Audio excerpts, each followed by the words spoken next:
لبيك اللهم لبيك لبيك لا شريك لك لبيك إن الحمد والنعمة لك والملك لا شريك لك.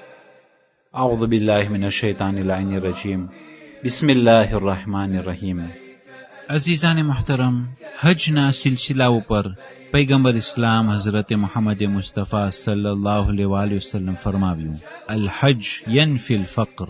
હજ એવી ચીજ છે કે જેનાથી ફકીરી દૂર થાય છે. હજ એવી બરકતવાળી વસ્તુ છે કે જે લોકો હજ તરફ જાય અને વાપસ વતન આવે તો તે શખ્સ ફકીરીથી દૂર થશે.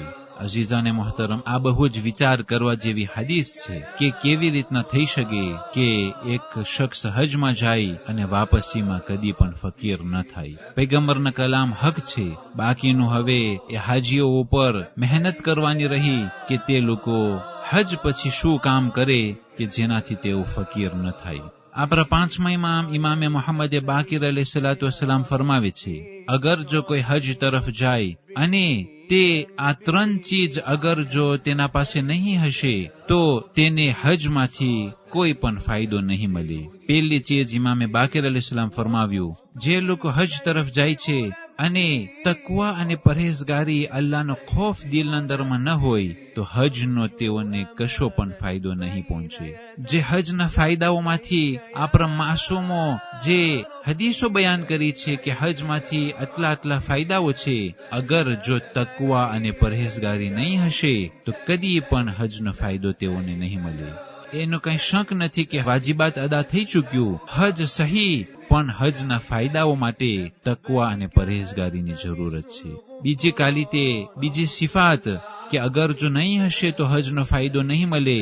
ઇમામે બાકીર અલૈહિસ્સલાતુ વસ્સલામ ફરમાવ્યું કે તે સહનશીલતા અને સબ્ર અને હિલ્મ અગર જો નહીં હશે તો હજનો ફાયદો એ શખ્સને હરગેજ નહીં મળે. કારણ કે હજ એવું આંતરણમાં છે કે જેના અંદરમાં બહુ જ સબરની જરૂર પડે છે અને એટલા મિલિયો માણસો ભેગા થઈ જાય છે, એટલા માટે શૈતાનનો પણ જોશ વધી જાય છે અને શૈતાન ખોટી રીતના એ હાજીઓના વચમાં ઇખ્તિલાફ પેદા કરે છે અને ત્યાં તેઓને મોહબ્બતની સાથે રહેવા નથી દેતો અને તે ફિતના અને ફસાદના તણખાઓ અને અણબનાવના જે શોલાઓ છે, શૈતાન ત્યાં બહુ જ ફરેબ દેતો હોય છે. એટલા માટે જેના પાસે સહનશીલતા નહીં હોય તે નજીવી ચીજના અંદરમાં લડી પડશે અને તેને હજનો ફાયદો નહીં મળે. ત્રીજી વસ્તુ સારા અખલાક.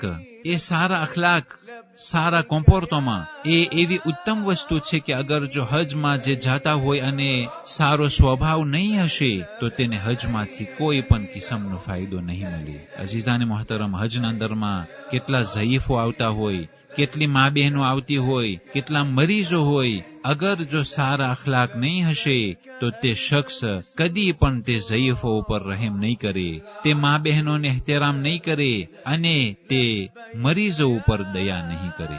એ સારા અખલાક અને સારો સ્વભાવ હજના અંદરમાં ખબર પડે છે કે કોણ સારા અખલાક વાળો છે અને કોણ સારો સ્વભાવ વાળો છે.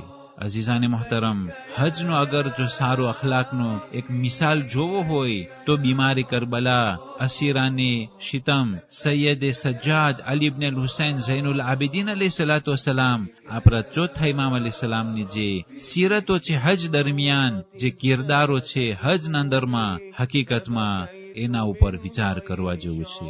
મૌલાઈ સજ્જાદ એક રોઝમામાં ઉભા રહી જતા હતા અને જે કાફલાઓ તેને ન ઓળખે તે કાફલામાં તે દાખલ થતા હતા, જેથી કરી અને ઇમામે સજ્જાદ અલૈહિસ્સલામ હાજીઓની ખિદમત કરી શકે. અને તે હાજીઓ જોતા હતા કે અમોને આ મફત ખિદમત ગુજાર મળી ગયો છે તો એ લોકો પણ એવી રીતના ચીંદ કરતા હતા અને તેઓના જે મોટા દેઘાઓ અને થાંભળાઓ છે ઇમામે સજ્જાદ અલૈહિસ્સલામ પાસે તેઓ ધોળાવતા હતા. પણ ઇમામ અલૈહિસ્સલામ આ મોટી કુરબાની અને મોટી ફઝીલતને હાસિલ કરવા માટે અને તે હાજીઓની ખિદમત કરવા માટે મુસ્કુરાહટ વાળો ચહેરો લઈ અને તે કુવાઓમાંથી પાણી ભરતા અને આ પ્રમાણે ઠામ ધોતા અને એ નોખા મોસમોમાં ઠંડી હોય કે ગરમી હોય એ હાજીઓની સેવાઓ કરતા હતા.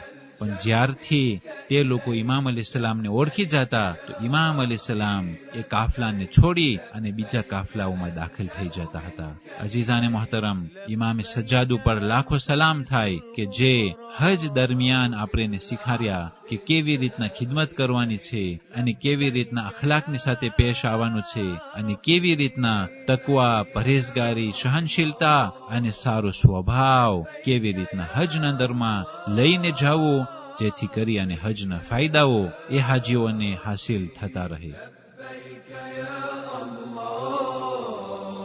لبيك يا الله لبيك يا ربي سعيا أتيتك يا ربي شعثا يكبلني ذنبي سعيا أتيتك يا ربي شعثا يكبلني ذنبي وطفت بالبيت ألبي وطفت بالبيت ألبي أرجو أمانا بين يديك لبيك يا ربي لبيك يا ربي لبيك ألجأ منك إليك لبيك يا ربي لبيك ألجأ منك إليك. 7 માહે શવ્વાલ આજની તારીખોમાં એક બહુ જ મહાન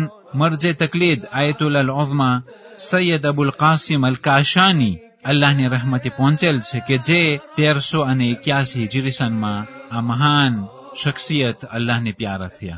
لبيك اللهم لبيك لبيك لا شريك لك لبيك إن الحمد والنعمة لك والملك لا شريك لك. والسلام عليكم ورحمة الله وبركاته.